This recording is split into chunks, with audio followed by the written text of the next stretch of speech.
We've seen it so many times before, throughout history, in times of heartache, war, political turmoil, and even a global pandemic. It is the artists that promote healing through all the hard we face. My guest today is no different. Welcome to Wondercast, a community collaborative podcast supporting families navigating the complexities of chronic illness or injury. Wondercast is supported by the generous sponsorship of Texas Oncology. Texas Oncology, more breakthroughs, more victories, experts in cancer care.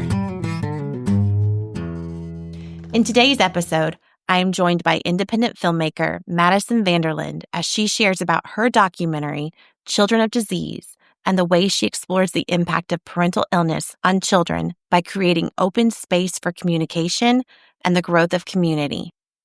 This is Madison.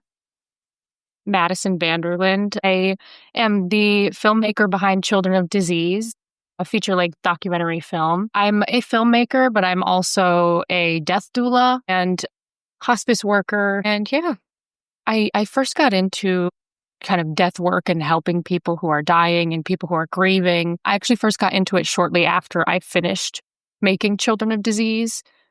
And that was because the experience was so inspiring, and my own experience with my father's illness and his death, it really just felt called to work in that space. I first started working at Vitas Hospice in Los Angeles, and then I moved back to my hometown in upstate New York. And now I'm mostly working with a natural cemetery called Green Springs Natural Cemetery, helping families, say goodbye to their loved ones and take that important step after losing somebody. But yeah, that's kind of what I've been doing now. Really important work. And I feel like it's something that people don't talk a lot about because I think it makes them feel kind of nervous or uncomfortable. But there is such a beautiful role for a death doula. I'm so happy that that's what you have found your calling. And I love that this film kind of helped lead you even more in that direction. Yeah, it definitely did. I was, I made the film because of my own experience. My dad got diagnosed with cancer when I was 13. And then my mom got diagnosed with 2 different cancers when I was 14. So, and luckily my mother is cancer-free now. She's healthy. But my father did end up dying 8 years later when I was 21. So that inspired me to get into making the film Children of Disease, but Children of Disease itself, the process of making it and releasing it, hearing the feedback from people who watched it, people who could relate to it, that really is what pushed me further into, this is what I want to do. That's awesome. Okay, so talk to me a little bit about the film. What led you to do this, your inspiration was, and kind of what that filming process looked like. Yeah, so I first got the idea for the film, I believe it was 2017. And I got the idea because, at the time I was fresh out of high school, graduated high school in 2015. I moved out to California. I was trying to start college. And at the same time, back home, my father was incredibly sick. He had multiple myeloma, and he had just gone through a stem cell transplant, and he got an infection in one of his legs very shortly after the stem cell transplant. So instead of going back to being healthy and having remission from cancer, which is what you want after a stem cell transplant, he got very, very sick. And he actually almost died the week before my college was supposed to start. My first semester of college was supposed to start. So I'm trying to be a normal 18-year-old and focus on myself and focus on college and have fun. But at the same time, I'm it's not possible because I'm just so terrified all the time. And I was dealing with a lot of mental health stuff in connection to this, severe anxiety. I have OCD. So when I'm in a stress place, everyday tasks that most people wouldn't even think of are incredibly difficult, if not impossible. So I just was really struggling. I was struggling to just function day to day. I was not doing well in school, which is unusual for me. And that's when I was like, okay, I need help. And so I started trying to look for help in any sort of form. I was looking for a therapist who was knowledgeable about this sort of thing. I was looking for a book that I could read to help myself, literally anything. pretty impressive when you think about it for an 18-year-old to have that self-awareness to be like, I need to Yeah. find resources. I know myself at 18, I would have been like, I wouldn't even know where to start. Yeah. It's funny too, because even in the story, you can hear the sort of like parentified child situation that I found myself in, that all children of disease find themselves in, because when your parent's sick, you inevitably grow up really fast in certain ways, and then you kind of fall behind in other ways. So it's like you're really ahead in some ways and really behind in others. And so I couldn't find any help. Long story short, could not find any help. And that was so scary to me. I couldn't believe it. I really couldn't believe it. And that is slowly what led me to, I've got to do something about this. Like, I have to draw, like, I felt invisible. And like my family's pain, my dad's pain with his illness, my mom being his full-time caregiver, and then my sister and myself, I just felt like our struggle was invisible. And I knew, just statistically, there was no way we were the only ones. Yeah. So that really led me, that like pushed me into, okay, I'm making this film. How long did the filming process actually take? From, I guess, inception to cast building and... Yeah, so making the film took a total of 3 years. And 2 years of that was filming and gathering everything that I needed. Part of what made making the film take so long was that my dad actually died in the middle of me making it. That's what I was wondering. Yes. Yeah. So, like I said, I got the idea for the film in 2017. I was so passionate about it and like fueled by anger that I immediately got right into it. I started trying to find families across the country that would be willing to share such personal information with me. And even finding those families was very difficult. How did you find them? Yeah, it was a combination of things. I put out on every single social media platform, this is what I'm looking for. I got a lot of inquiries from people that misunderstood what I was doing, because children of disease is sort of a play on words for like children of divorce. Some people grow up with parents who get divorced, and some people grow up with a parent who's really sick, or like a parent who died from cancer when they were 12 or, whatever. So it's like a play on words in that way. Some people thought that children of disease means I'm a sick child or I have a sick child, which of course is very important as well to discuss, but not what I was focusing on. And I put out a lot of casting calls on like casting websites. So like one of the women in the film, Evelyn Merrick, I found her through putting out a casting call on actually like a acting website because she's an actor as well. So I found her that way. That's awesome. And then you did also find some of our Wonders and Worries families, which is incredible. How did you come in contact with them? Just kind of the same process or? Yeah, so that I found Wonders and Worries just through doing a lot of Googling, a lot of online research. Like I said, I was desperately searching for resources and support for not only myself, but just like, is it out there?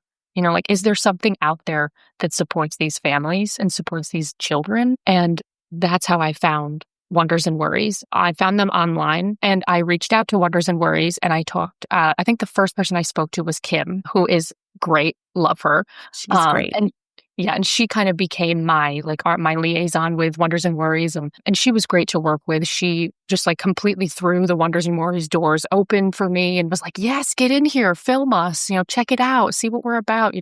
And she was so happy to have, the opportunity to get the word out about what Wonders and Worries does, which was my main goal. But yeah, so I started talking to Kim and Kim put me in contact with some families that were willing to talk to me and be filmed. And she even coordinated for me, the whole last section of the film is footage from Wonders and Worries from the support groups that they have, for young children who have a sick parent and for young children who have lost a parent. And then also the support groups that they have for the parents that are either sick or the caregiver or whatever the case may be. So she coordinated all of that, let all the parents and the kids know, hey, we're going to have somebody filming.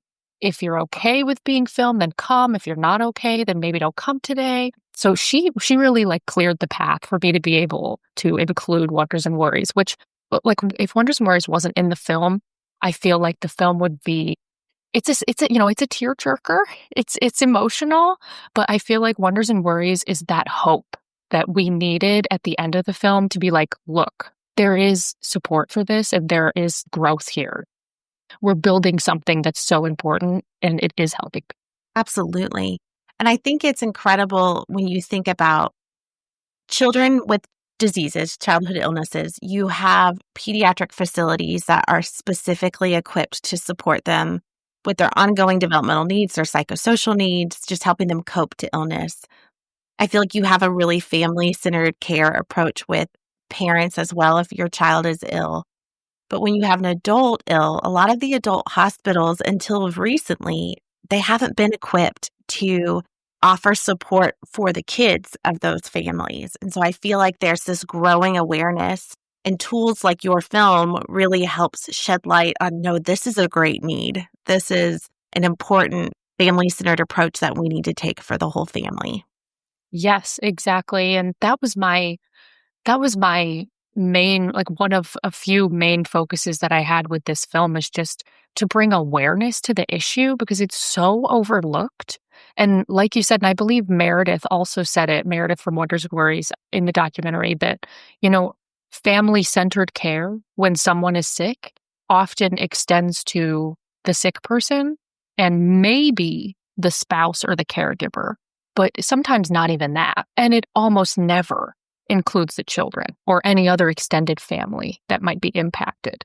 And that is so strange to me. Like I still today can't wrap my mind around that. And so much of what I got out of the film, especially now as a person who works as a death doula, I learned so much from interviewing these families and these children about how to handle these things. I feel like we don't know enough about how to handle these difficult conversations and what's the best way to go about it, especially with children involved. But what I have learned from children of disease is like, we have to talk to the children. We can't, like, I think so many people I hear so often like, oh, I'm going to leave the kids out of it. Or, I don't want to worry the kids. I'm not going to tell them. They know.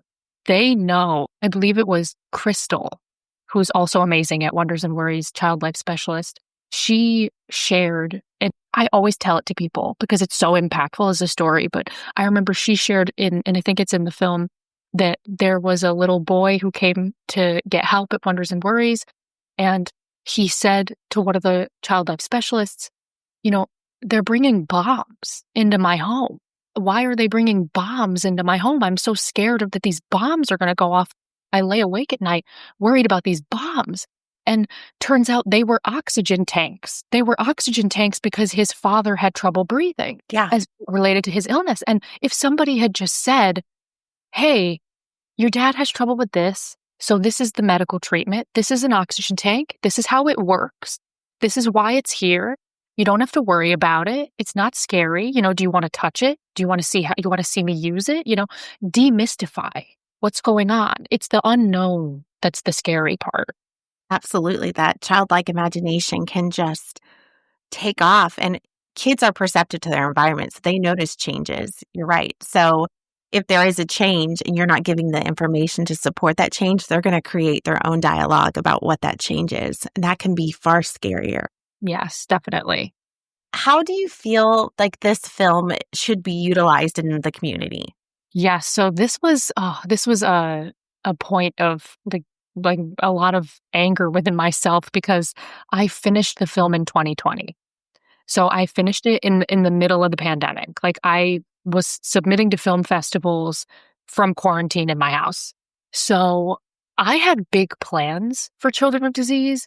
I wanted to do a community screening campaign, a nationwide community screening campaign. I wanted to travel the country and visit elementary schools, middle schools, high schools, college, universities, even like hospitals, hospices, anything that's related to this. I wanted to go there and I wanted to maybe screen the whole film or screen part of the film, have dialogues with people there, talk to people, get the conversation going, let's get eyes on the film. Because I knew one of the most valuable things that the film offers is it unites the community of people who have had these experiences or are currently going through something like it. So like I said, my family, we felt so alone in it. We felt like nobody else was going through the same thing, which is so false, so false. So I think the greatest thing about the film is just bringing people together, making people feel less alone just through watching it.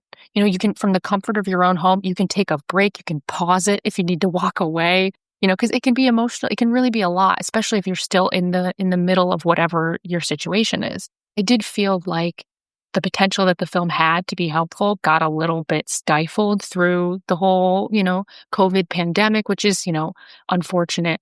But something that I've done now in an effort to get more people to see the film and get it out there more is I've put it up on YouTube, and now it is completely free to watch. So before, the original release of the film had copywritten music in it.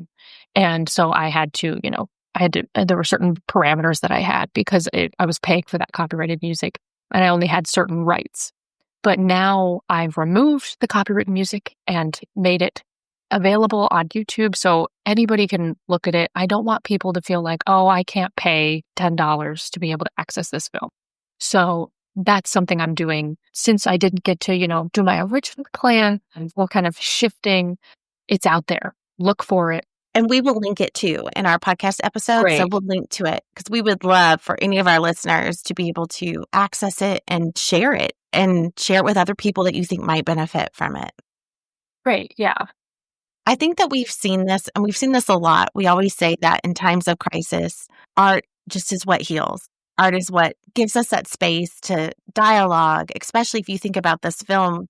I mean, it was terrible timing, right, for it to be released in a pandemic, but there's something beautiful about that too, that during this time of tremendous anxiety and fear that you were able to create still and share that creation with other people is such an amazing thing and a testament to your resiliency. How do you feel like this documentary best supports others who might be going through some sort of chronic illness or injury? So there is a lot of good advice in the film from many different people that are featured in it. Rebecca Skaldick is a therapist that I interviewed for the film. I interviewed her because she's also a child of disease. Which just happened to be like, I found an article that she wrote for an online publication. When I was looking for people to be in the film, I found an article she wrote that was all about her experience growing up with a sick mom. So I knew she'd be perfect because now she's a therapist. She's qualified to, give advice from a therapist standpoint, but she also has personal firsthand experience with what it's like to be in the kid's shoes and have a sick parent. So I think she gives a lot of great advice. She gives a lot of great advice for the person who's sick, for the parent who's sick, on how to deal with it, how to cope with it themselves. And also, I talked to her a lot about how parents can better notice things within their children. I think that's one of the biggest difficulties that parents often voice when they're sick or when their spouse has died or whatever the situation may be. They don't know how to tell if their kid's okay, and they feel lost about what to do or how to go about it. So I think that's one of the best things is just the advice that Rebecca gives. And then also the advice of the child life specialists at Wonders and Worries. Absolutely. That's great. Do you feel like there have been other films like yours that have tried to capture parental illness, or do you feel like those resources really just didn't exist much? Honestly, not that I know of. They might be out there, but I am not aware of them and I've never seen them. And I'm sure it would have been incredibly beneficial to you at that time. Yeah. And part of, and this is something that I hope to do, throughout my life is kind of, do more kind of academic level, scholarly level research on these situations and what goes on within them and how they impact people long term. One thing that I love about Wonders and Worries is they're doing clinical research and studies to prove that what they do helps, because so many people just think, no, the kids are fine. We don't need to spend money on this, or we don't need to put funding into this, or we don't need to focus on this. We don't need a program that provides support to the children of a sick person. Wonders and Worries is proving that these programs are important. They have a long-lasting positive impact on both the children and the parents. So I just think, there was nothing. There was nothing. And that's why I made the film. I was like, I can't find anything. I was like, is this real? Like, what is going on? Outside of the pandemic, what other hurdles did you run into while you were trying to film? Yeah, I hit a lot of hurdles. The first hurdle I hit actually really surprised me, but in retrospect, I'm not surprised at all knowing what I know now. But there was a book that I found that was one of the only books I could find that acknowledged what we're talking about here and what we're talking about in the documentary, that kids grow up with a sick parent and it impacts them mentally, impacts them physically. So I found a book and I was like, oh my God, this is the only book I can find. I have to talk to this person. Like, this person has to be in this film. They're one of the only people talking about this and knowledgeable about this. When I reached out to them, they initially agreed to talk to me. And then when we got on the phone, they basically just told me, I'm not interested. They just immediately shut me down. And their exact reasoning was that they felt that I was too close to the situation and that I wouldn't be able to be like non-biased. I think they were worried that I was going to make a film kind of blaming the parents, which absolutely never was my intention. The whole point is that these parents are out there on their own. They need help. So that was a big roadblock. And that really that kind of hurt my self-esteem a little bit going into it. I was like, oh my God. And that was partially why when I found Wonders and Worries and I started talking to Kim, I was like, okay, this is great. Because Kim was immediately so welcoming and so warm and so excited to be a part of this project. But yeah, so I went through a lot of roadblocks of just people misunderstanding what I was trying to do, which is funny because it further proves that there's no awareness for this issue. Because some people thought, oh, she's making a film about kids who are sick. Oh, she's making a film about how parents aren't doing a good job dealing with their kids when the parent is sick. So much misunderstanding. So I rewrote the bio for the film probably like 20, 30 times. I consulted with writers. I was like, how do I explain to people what I'm doing? People are so confused by what I'm trying to do. They don't understand. And it was so hard to convey. This is what I'm focused on. And again, you're right, further sending home the message that this needs to be represented and people need to gain that awareness that this is a very real issue and it needs support. Yes. So future endeavors, you are currently in a profession that it seems like you are adoring and loving and seeing the value in. Do you plan on making any other documentaries down the road or do you feel like that was something you've done and now you're in a different chapter? Yeah, so I'm a person that I like to do a zillion different things. I don't really like to do one thing. And I love going from project to project to project. I enjoy that. That's part of what I love about death doula work is, there's always a new family. There's always a new person to help. And every situation they have similarities, but they're all different. So it kind of keeps me interested, keeps me focused. But I actually, as part of my work that I'm doing now as a death doula and want to continue to do in the future, I have returned to college to study aging and death and just, how we deal with these things. And so last semester for one of my classes, I actually made a short film and it's called Death is a Door. It's also available on YouTube for free to watch if anyone's interested in checking that out. And it's sort of a continuation of Children of Disease, but in a different direction. It's like a branching off from it. And like I said, it's called Death is a Door, and it focuses on a family member of mine, my great aunt Gail. Basically, I just interviewed her about her experiences with death in any capacity. So she's a very interesting woman. She has had a near-death experience herself where she was dead for a few minutes in the hospital before they revived her. And she's had cancer multiple times and beaten it multiple times. Her first husband died of cancer and she was his caregiver. Her second husband died of cancer as well, and she was also his caregiver. So she has witnessed death in her, she's held her loved ones as they've died. And she herself has kind of had this near-death experience. So I interviewed her just about aging, just about getting older, about dealing with being sick, and also about grief and death and, what she thinks of death and just her philosophy around it.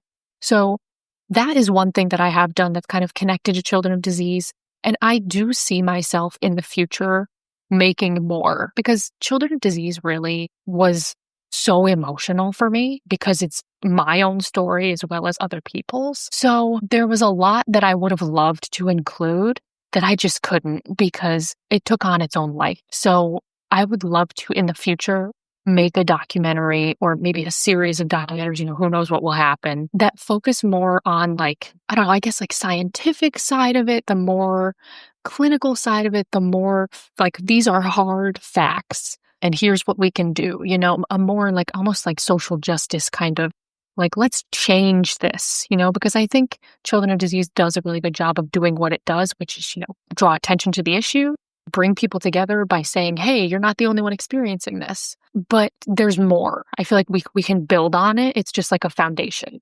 So I definitely do see myself continuing to work toward the change that I want to see for kids who have a sick parent. And yeah, I don't know what form that will take exactly, but I do foresee, a documentary or maybe a few, maybe, a book in the future is something I'm interested in. But yeah, I will be excited to see that come into fruition because this is an amazing resource you've created. It directly supports our community of listeners. And so I love that for them and for us. Thank you for making such an awesome film. Yes, no, thank you. One last question, but it's kind of a two-person question for the creators or the people that are wanting to share their message. What advice do you have for somebody who is listening and trying to find an outlet to share their story, or they recognize a disparity in the information available and they think, wow, I'm a resource? What advice do you have for them about that creation and that process? Oh, that's a great question. Just start doing it. Like, just start being an advocate for it. Just start talking about it. Whatever you're drawn toward, just follow that. Follow that interest that you have. There were so many reasons when I first got the idea for Children of Disease that I should have not done it. Like, there were so many reasons that I could have just walked away and not done it, not made the film. But like I said, there were so many roadblocks. People saying no to being in it, people misunderstanding what I was trying to talk about. Funding was a huge issue. That's why, the film is incredibly low budget. I didn't have fancy audio equipment or fancy cameras. I was just working with what I had. That's why, I often say to people, it feels like watching a home video. It's very accessible. It's very, it's not fancy. It's not an HBO documentary, But so I would just say, don't let things hold you back. And even in your own mind, if you're thinking oh, well, who am I to be the person bringing this to the forefront of people's minds? Or who am I to be talking about this? I'm not an expert, or I'm, whatever thing you might have in your head holding you back. Don't listen to those thoughts. Just if you care about it and you're passionate about it, then let people see that passion and it will grow into something that you can be proud of. Children of Disease is by far the thing I'm the most proud of in my life that I've done. It's not perfect, and I'm a perfectionist, so that bothers me a lot. And when I'm in situations where I have to, if there's a screening going on somewhere, which there's been a few, there haven't been many because originally, we had the COVID thing. But when I'm in a situation where I'm in a room full of people and they're watching the film that I made, I'm like, ugh, and I'll leave the room a lot, and or I'll notice something, I'll be like, oh, I should have fixed that, or oh, that's not perfect, or ooh. But the imperfection is what makes it exactly what it was always meant to be. It's authentic, and you can tell that I just did it. I just did it. I just had to, because I was in so much emotion and I just had to process it. Like you said before, creating is a way to process things. So it helped me grieve. It helped me figure out what was going on for myself, and it helped other people figure out what's going on for them. So just moving forward authentically, following your passion, and just not letting anything hold you back. I love that. Okay. And then my last part of that question is for maybe our listeners that are in the thick of it, of their own illness or supporting somebody who is going through illness. What words do you have for them as adult now, but at the time, a child that had gone through that experience? Do you have any words of comfort or any advice for them to be attuned to? For families out there who are similar to mine, families who, you have one of the parents is sick, and, maybe you've got a few kids of varying ages, even if they're adult children, even no matter what age the kids are. For any families that are like mine and the other families featured in the film, I would just say, talk to each other. That would be my biggest piece of advice. And that's so much of the work that I prefer to focus on as a death doula, is facilitating conversation. So often the pain of the situation And the anxiety of the situation, the fear gets us frozen. And then that leads to isolation. And we isolate ourselves from our own family members, and we don't mean to. And, the parents are afraid that the kids aren't okay, and the kids are afraid that the parents aren't okay. And there's no communication. And that just breeds more fear and more anxiety. And you've got enough of that already. I think so often people think, oh God, having a conversation, how do I do that? I don't know what to do. How do I even begin that? It doesn't have to be this great big thing. Just talking to each other is so important. And for the kids, especially, I would say, don't be afraid to say to any adult that you feel comfortable saying it to, I am not okay. I know for me, when I was a kid going through this, I didn't want to be a burden. I felt like I shouldn't tell anybody that I'm not okay. And it got to the point where I couldn't even tell that I was not okay, because I was hiding it even from myself. So just when you notice hey, I'm not hanging out with my friends anymore, or I'm not doing my homework, I don't want to leave the house. When I come home, I go in my room and I shut the door and I don't talk to anyone. These are signs that something's going on, even if you aren't aware of it. So just talking to each other and noticing things about each other, being aware, don't let it go unacknowledged. I truly believe that things lose their power when you speak out loud about them. So we have to talk out loud about this. If we don't talk about it, it will literally suffocate us. And that's so much of what happened to me and my family until we started talking about it. And we were forced to talk about it. Accidentally, I forced us to talk about it through Making Children of Disease, because I had to interview every single one of my family members. And then that got us talking, and it led to a lot of things that wouldn't have happened otherwise if I hadn't started facilitating those conversations. We don't want to leave anything unsaid. You don't want to feel like, oh, I should have said that, or I wanted to say this and I didn't. If you have the opportunity to say something, say it. It is messy. It's messy. That's just the way it is. But it's not meant to be perfect. You just have to try. You just have to say it. Thank you for tuning into our podcast today. Please subscribe and continue to check back as our content is ever evolving. For questions or specific content-related requests, please send an email to podcast@wondersandworries.org.